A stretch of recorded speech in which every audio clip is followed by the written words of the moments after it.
दोस्तों नमस्कार।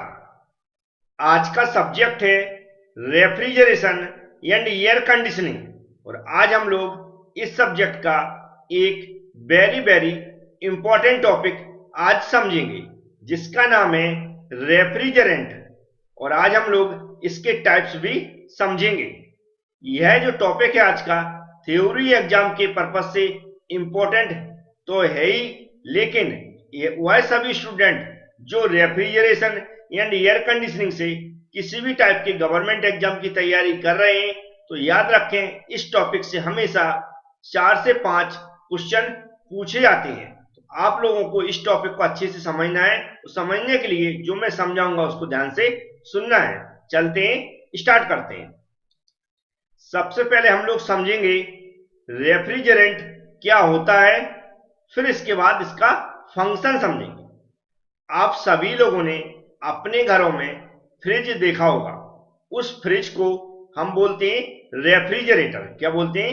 रेफ्रिजरेटर। और ये भी सुना होगा कि उस रेफ्रिजरेटर के अंदर कोई लिक्विड या गैस यूज होती है जो हम उस फ्रिज के अंदर या रेफ्रिजरेटर के अंदर जो वस्तुएं रखी रहती हैं उनको ठंडा करने में मदद करती है। और ये भी सुना होगा यदि वह गैस या लिक्विड लीक हो जाता है तो हमारा फ्रिज वस्तुओं को ठंडा करना बंद कर देता है। तो आप लोगों ने सही सुना है। ये जो लिक्विड या गैस है जो हमारे घरों में फ्रिज रखा हुआ है उसके अंदर यूज होती है, उसी को हम क्या बोलते हैं? रेफ्रिजरेंट बोलते हैं। क्या बोलते हैं? रेफ्रिजरेंट बोलते हैं। एक बात तो आपको समझ में आ गई कि रेफ्रिजरेंट क्या होता है।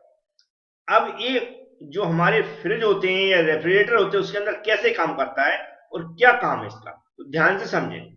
यह करता है जो भी हमारे कंपोनेंट होते हैं उनके अंदर कंटिन्यू सर्कुलेट होता रहता है। पूरा एक साइकिल में क्या होता है? कंटिन्यू सर्कुलेट होता रहता है। और करता क्या है? जो हमारी लो टेम्परेचर रीजन है, जिन वस्तुओं का या जिस जगह का टेम्परेचर कम होता वहां से क्या करता है? हीट को उन वस्तुओं से एक्सट्रैक्ट करता है, मतलब एब्जर्व करता है। वहां से हीट को एब्जर्व करके क्या करता है? जो हमारा एनवायरमेंट रहता है, क्या जो हमारा एनवायरमेंट रहता है, जैसे जो हमारा फ्रिज रेफ्रिजरेटर रखा हुआ है उसके आसपास का जो एरिया होता है वहां उसका जो टेम्परेचर कैसा होता है? फ्रिज के अंदर की तुलना करें तो बाहर का टेम्परेचर हमारा ज्यादा होता है, फ्रिज के अंदर ठंडा होता है, मतलब कम टेम्परेचर होता है। तो क्या करता है? हाई टेम्परेचर रीजन में, मतलब बाहर का टेम्परेचर कैसा हाई है वहां पर उस हीट को रिएक्ट करता है। मतलब लो टेम्परेचर रीजन से फ्रिज के अंदर से वस्तुओं से क्या करता है? हीट को एक्सट्रैक्ट करता है, मतलब एब्जर्व करता है और हमारा जो एटमॉस्फेयर है उसमें छोड़ देता है, जिसे बोलते हैं हाई टेम्परेचर रीजन में। ये क्या होता है रेफ्रिजरेंट का फंक्शन। अब एक डायग्राम लूंगा मैं वेपर कंप्रेशन रेफ्रिजरेशन सिस्टम का, उससे थोड़ा सा समझेंगे कि कैसे ये पूरा जो साइकिल है या कैसे काम करती है और कौन कौन से कंपोनेंट होते हैं। तो यहां पर ध्यान से सुनना है। जो रेफ्रिजरेंट है उस पर क्वेश्चन पूछे जाते हैं कंपोनेंट के अकॉर्डिंगली।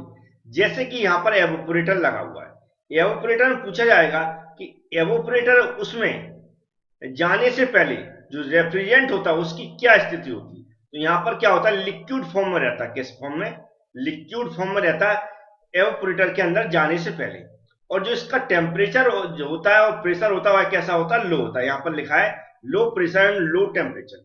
और लिक्विड प्लस वेपर, वेपर मतलब कम, मैक्सिमम लिक्विड फॉर्म में रहता है। ठीक है। फिर यहां से जब बाहर निकलता है, याद रखें एवोपरेटर से जब बाहर निकलता है हमारा रेफ्रिजरेंट तो वह किस फॉर्म में रहता है? वेपर फॉर्म में रहता है। किस फॉर्म में रहता है? वेपर फॉर्म में रहता है। और उसका टेम्परेचर कैसा होता है? हाई होता है। टेम्परेचर कैसा होता है? हाई होता है, याद रखें। और प्रेशर कैसा होता है? लो होता है। फिर ये कंप्रेसर के अंदर जाता है। किसके अंदर? कंप्रेसर। कंप्रेसर के अंदर जब जाता है तो जो लिक्विड का फॉर्म होता है वह कैसा होता है? वेपर फॉर्म में होता है। किस कैसा रहता है? वेपर फॉर्म में रहता है। और जो प्रेशर होता है जाने से पहले, कंप्रेसर के अंदर जाने से पहले प्रेशर कैसा होता है? लो होता है।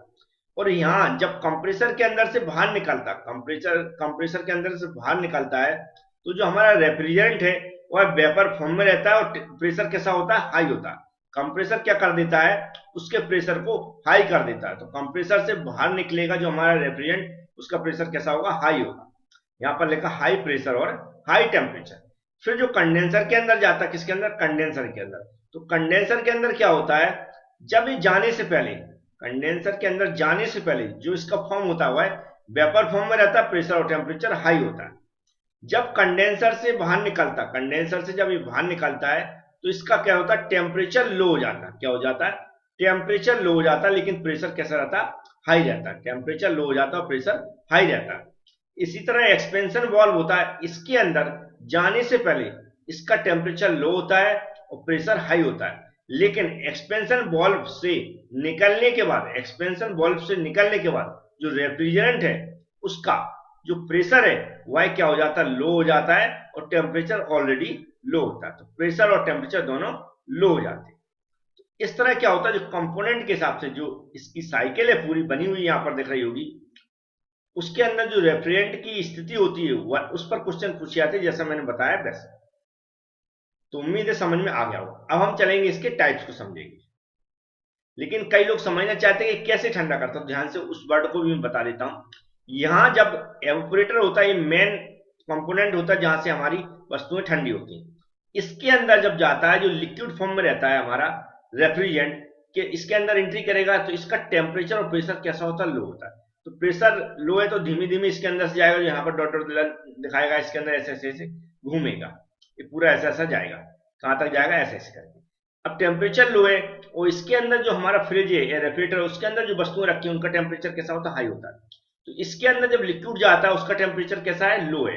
तो जो वस्तुएं हैं उनकी जो हीट होती है वह फ्लो होने लगती है किसकी तरफ, रेफ्रिजरेंट की तरफ, क्योंकि रेफ्रिजरेंट का टेम्परेचर लो है और वस्तुओं का टेम्परेचर हाई है। हाई टेम्परेचर से लो टेम्परेचर की ओर हीट क्या होती, फ्लो होने लगती। तो जो हमारा रेफ्रिजरेंट है वह हीट उस हीट को एब्जर्व करने लगता है। एब्जर्व करने लगता है तो धीमे धीमे रेफ्रिजरेंट का टेम्परेचर बढ़ने लगता है और धीमे धीमे यहां तक आते आते क्या होता है, वह रेफ्रिजरेंट वेपर में कन्वर्ट हो जाता है। वेपर में कन्वर्ट क्यों हो जाता है, क्योंकि वह वहां रखी वस्तुओं की हीट को एब्जर्व कर लेता है और वह जो वेपर फॉर्म में बाहर निकल जाता है। फिर से यह आता है तो कंप्रेसर कंप्रेस कर देता है, उसका प्रेशर बढ़ाता है तो जिससे यहाँ पर सर्कुलेट हो सके।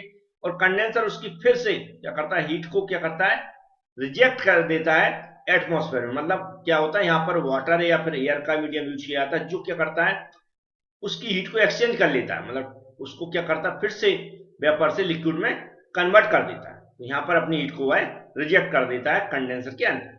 इस तरह एक पूरा कंटिन्यू साइकिल चलती है और हमारी वस्तुओं को जो रखी है फ्रिज के अंदर उनको ठंडा करता रहता है। अब चलते हैं इसके टाइप समझेंगे। अब यहाँ पर इसके टाइप देखें तो इसको पहले सबसे पहले क्या दो भागों में डिवाइड किया जाता है। पहला होता प्राइमरी रेफ्रिजरेंट और दूसरा होता सेकेंडरी रेफ्रिजरेंट। पहला होता प्राइमरी रेफ्रिजरेंट, दूसरा होता सेकेंडरी रेफ्रिजरेंट। अब प्राइमरी रेफ्रिजरेंट को और डिवाइड किया गया, जैसे कि हेलो कार्बन कंपाउंड, एजोट्रॉप्स हो गया, हाइड्रोकार्बन्स हो गया, इनऑर्गेनिक कंपाउंड्स हो गया और अनसैचुरेटेड ऑर्गेनिक कंपाउंड। सेकेंडरी को दो भागों में डिवाइड किया गया, वाटर और ब्राइन। अब इनको वन बाय वन मैं एक्सप्लेन करूंगा क्योंकि इन पर भी क्वेश्चन पूछे जाते हैं, तो ध्यान से सुनना है। तो सबसे पहले ये hello carbon compounds. Hello carbon compound किस कैटेगरी में आता है, प्राइमरी रेफ्रिजरेंट की कैटेगरी में आता है। प्राइमरी रेफ्रिजरेंट वह रेफ्रिजरेंट होते हैं जो डायरेक्ट हमारे रेफ्रिजरेटर के अंदर यूज होते हैं। प्राइमरी रेफ्रिजरेंट वह रेफ्रिजरेंट होते हैं जो डायरेक्ट हमारे रेफ्रिजरेटर के अंदर यूज होते हैं। इनमें जो हेलो कार्बन कंपाउंड्स हैं, तो यहां पर देखें जो रेफ्रिजरेंट है वह R11 हो गया, R12 हो गया, R13, R21, R22, R23, R50। ये क्या हो गया, रेफ्रिजरेंट के नाम हो गए। अब इनके जो फॉर्मूले होते हैं वह यहां पर लिखा CCl3F, CCl2F2, CClF3, CHCl2F, CHClF2, CHF3, CH4। यहां पर इसका एक दूसरे से मिलान करें कि इसका जो फॉर्मूला होता है यह होता है। इसको बोलते क्या है वह मैंने नाम यहां पर लिख रखा। ये टेबल मैं इसलिए बता रहा हूं क्योंकि इन फॉर्मूलों पर कई बार तो इनका फुल फॉर्म पूछा जाता है, कई बार इसका फॉर्मूला पूछा जाता है। इस तरह इन पर क्वेश्चन, ऑब्जेक्टिव क्वेश्चन देखें तो गवर्नमेंट एग्जाम पूछे गए। और यदि आप इसमें भी जो थ्योरी एग्जाम है उसमें भी इस पर क्वेश्चन पूछा जाता है कि हेलो कार्बन कंपाउंड कौन कौन से होते हैं, उनके नाम लिखिए, टेबल बनाइए। तो क्या है, ये हमारा ट्राइक्लोरोमोनोफ्लोरोमीथेन। दूसरा जो होता है ये होता है डाइफ्लोरोमीथेन। फिर होता मोनोक्लोरो ट्राइफ्लोरोमीथेन। ये होता है डाइक्लोरोमोनोफ्लोरोमीथेन, और होता है मोनोक्लोरो डाइफ्लोरोमीथेन, और ये होता है ट्राईफ्लोरोमीथेन, और होता है मीथेन। तो इस टेबल को आप याद कर लें यदि आप किसी गवर्नमेंट एग्जाम की तैयारी कर रहे हैं आरएसी से। अब चलते हैं सेकेंड टाइप समझते हैं। तो यहाँ पर सबके बारे में थोड़ा थोड़ा पता करना, जैसे कि एजोट्रॉप्स जो रेफरेंट हैं वो कैसे रेफरेंट को एजोट्रॉप्स बोलते हैं। तो ऐसे रेफरेंट जो दो या दो से जिसमें क्या होता है, दो या दो से अधिक रेफरेंट का मिक्सर होता है, दो या दो से अधिक रेफरेंट का मिक्सर होता है, उन्हें हम वह किस कैटेगरी में आते हैं, एजोट्रॉप्स की कैटेगरी में आते हैं। इस तरह कुछ होते हैं हाइड्रोकार्बन, क्या होते हैं, हाइड्रोकार्बन। अब हाइड्रोकार्बन में क्या होते हैं, जो हमारे कुछ ना कुछ क्या होते हैं इसमें थर्मोडायनेमिक्स प्रॉपर्टी पाई जाती है। क्या होती है, ऐसे रेफ्रिजरेंट जिनमें थर्मोडायनेमिक्स की प्रॉपर्टी होती है, लेकिन वो क्या होते हैं, थोड़े से ज्वलनशील होते हैं, मतलब क्या होते हैं, वो क्या होते हैं, फ्लेमेबल होते हैं, जैसे मीथेन हो गया, ईथेन हो गया और प्रोपेन हो गया। इस तरह फिर होते हैं इनऑर्गेनिक कंपाउंड्स, क्या होते हैं, इनऑर्गेनिक कंपाउंड्स, यानी अकार्बनिक यौगिक बोलते हैं। इनऑर्गेनिक कंपाउंड्स उसमें जो आते हैं रेफ्रिजरेंट वह होते हैं, जैसे अमोनिया हो गया, कार्बन डाइऑक्साइड हो गया, सल्फर डाइऑक्साइड हो गया, एयर। तो इस तरह के जो हमारे रेफ्रिजरेंट होते हैं वह इनऑर्गेनिक कंपाउंड्स में आते हैं।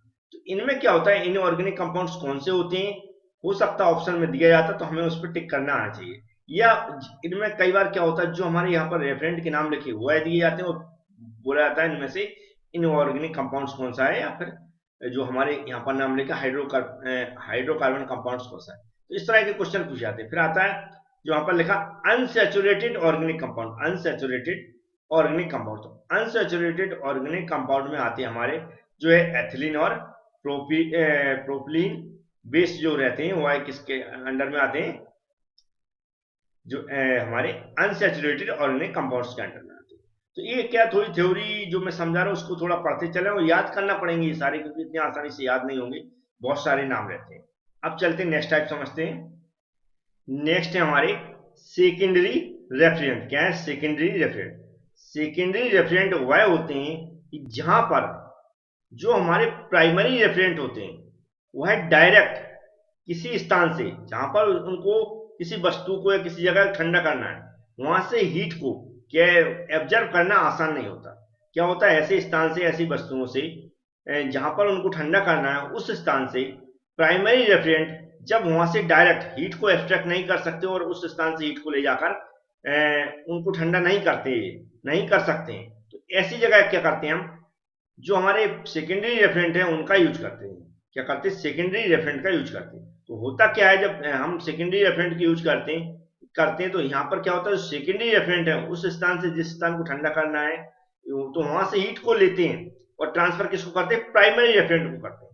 वहां से सेकेंडरी रेफ्रिजरेंट जिस स्थान को या जिस वस्तु को ठंडा करना है वहां से हीट को एक्सट्रैक्ट करते हैं, फिर उस हीट को किसको देते हैं, प्राइमरी रेफ्रिजरेंट को देते हैं। फिर प्राइमरी रेफ्रिजरेंट उसको हीट को रिजेक्ट करता है एटमॉस्फेयर में या फिर हाई टेम्परेचर बॉडी पर। तो ये आपको समझ में आ गया सेकेंडरी रेफ्रिजरेंट क्या होते हैं।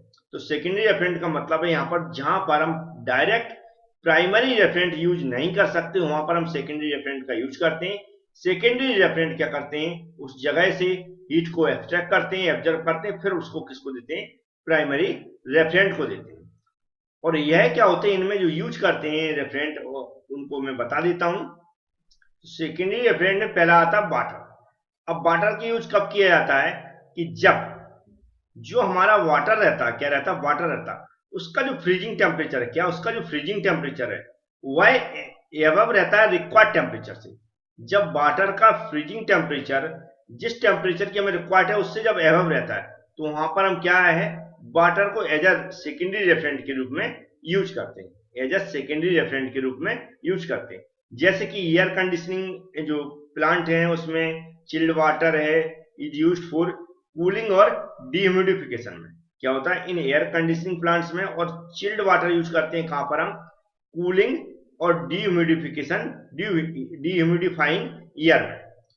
तो आप ये जो वाटर है उसका यूज कहां करते हैं और कैसे करते हैं समझना। अब चलते हैं जो नेक्स्ट टाइप का सेकेंडरी रेफ्रिजरेंट होता है उसको समझ लेते हैं।